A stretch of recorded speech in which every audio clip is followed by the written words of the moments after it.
आपण या आखाड्यावरती याच्या या त्रिमूर्तीच्या शुभास्ते एका चांगल्या लढतीला प्रारंभ होतोय।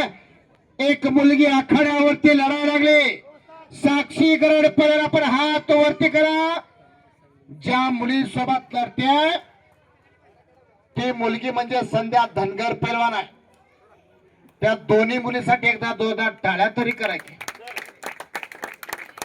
आणि पंच म्हणून ज्याने 9 वेळेस या महाराष्ट्राचं नेतृत्व केलं असे राष्ट्रीय पदक विजेते सन्माननीय राईस कुस्ती कोच बैराम बिरादार सर, त्या कुस्तीला पंचायत लढतीला प्रारंभ झाला।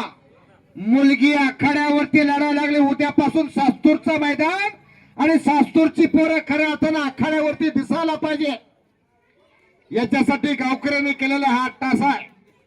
मुलगी शिकली, प्रगती झाली, या उक्तीप्रमाणे खऱ्या अर्थानं प्रगतीनंतर सुद्धा सावित्रीबाई फुले, अहिल्याबाई होळकर, राजमाता जिजाऊ यांचा वसाने वारसा पुढच्या पिढीला देण्याचं काम दोन्ही मुली करीत आहेत।